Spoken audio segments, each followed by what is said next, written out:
is the stuff that you need to know. My name is Louise. My name is Lauren. My name is Nick.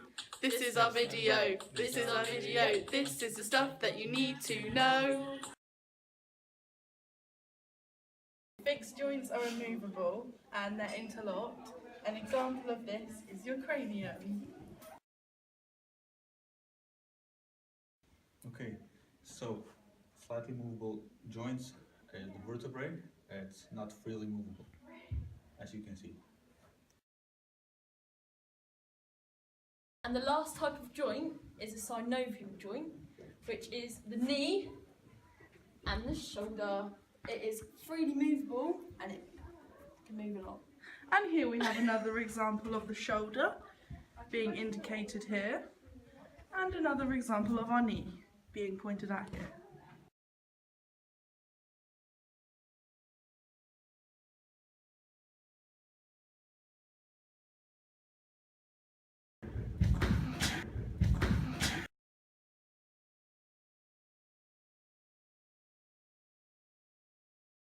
Okay, so another synovial joint is the ball and socket joint.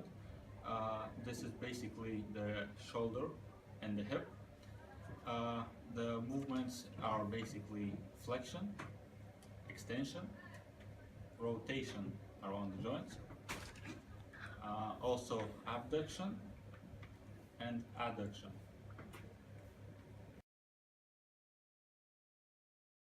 Okay, so the condyloid joint, it's basically the wrist and the ankle.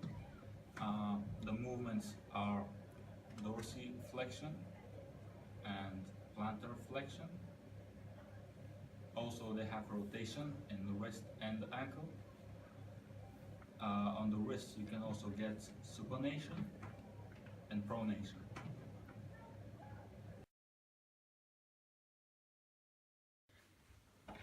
Another example of a synovial joint is your saddle joint. For example, your thumb. This does circumduction, hyperextension, flexion, and extension. So another synovial joint is the pivot joint, that is the neck. You can do the circumduction, flexion, and extension.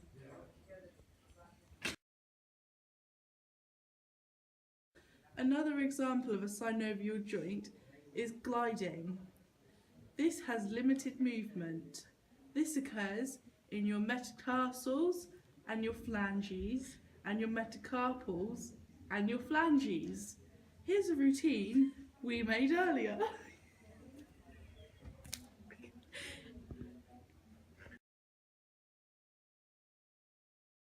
Another example of a synovial joint is hinge joint. It allows flexion and extension, and flexion and extension, and flexion and extension.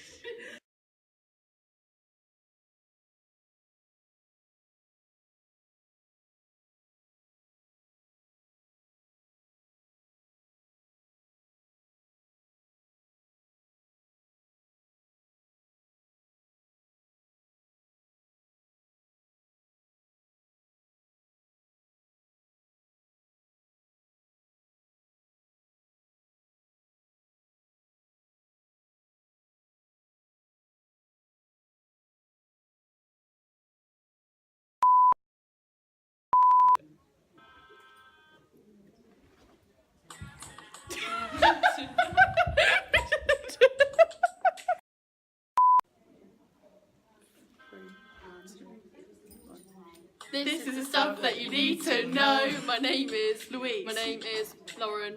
Name is Nick! Sorry.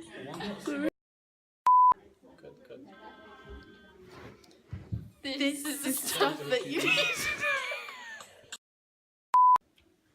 Okay, so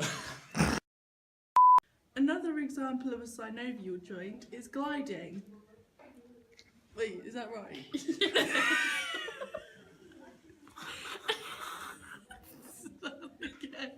An example.